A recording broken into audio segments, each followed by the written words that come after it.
Lakers player, dinedma si Coach Darvin Ham. LeBron James malungkot sa nangyari. At reaksyon ng mga players sa laban ng Warriors versus Los Angeles Lakers. Yan ang pag-uusapan natin, pero bago yan, paki-like mo naman ang ating video.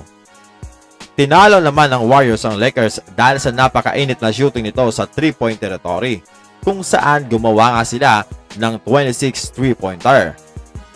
Kapag ganyan ang kalaban mo na hindi mapigilan ang shooting sa labas tapos naghahabol pa kayo, talagang panghihinaan ka ng loob. Well, nailapit na sana ng Lakers sa 5 ang kalamangan dito sa third quarter, pero ang problema nang lumabas na nga si LeBron James, parang nawala ng direksyon ng team defensively at offensively. Dahil nagkanya-kanya sila mga amigo na nagresulta nga sa mga turnover, at samantalang ang Warriors ay patuloy ang mainit na shooting na umabot pa sa 17 points ang naging kalamangan. At sa tingin ko, eto talaga ang nagdesisyon sa outcome ng laro, kahit na nagkaroon ng magandang run ang Lakers sa simula ng fourth quarter. Ayon kay Rui Hachimura, kulang daw sila sa energy, hindi gaya ng dati nilang laro, mga amigo.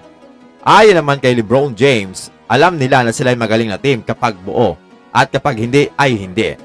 Napakahirap daw talagang punan kapag may kulang na player, lalo na kapag ang nawawala ay katulad ni Anthony Davis. Imposible daw na mapunan nila kung ano ang nabibigay ni AD para sa team, defensively at offensively. Maging si Draymond Green ay sinabing talagang iba kapag naglalaro si AD dahil kaya nitong i-cover ang anumang mga pagkakamali. Sinabi pa ni Steve Kerr na hindi niya daw maramdaman na naglalaro sila ng ganun kaganda, bagamat kaya nilang ibaon ang mga binibitawang tres. Pumapasok daw ang bola pero hindi niya maramdaman na sila'y sharp that time. May mga posisyon daw na sila ay hindi nakalock in at minsan disconnected, pero pumapasok talaga ang bola. To shoot 63% from 3-point area ay talaga daw nakakabaliw. Well, napaka-humble pa dito ni Coach Steve Kerr, mga amigo. Isa lang ang ibig sabihin, malamya ang depensa ng Lakers sa 3-point territory. Hindi sila makasabay sa flow ng bola ng Warriors, lalo na sa mga screen na nangyayari. Malaking bagay din talaga ang pagkawala ni Anthony Davis dahil walang takot ang Warriors na mag-penetrate sa loob ng pinta, kaya nagiging malaking confusion para sa depensa ng Lakers. Si Jackson Hayes ay takaw foul pa, kaya hindi magawang ibabad sa laro. At kapag wala si Hayes, walang kapalit na sentro, mga amigo. Nag-focus din sa small ball si Coach Ham at 3-guard lineup. Isa pa, malupit din ang Warriors na tinatarget lagi si D'Lo at Austin Reeves, knowing na hindi ganun sila kaganda sa depensa.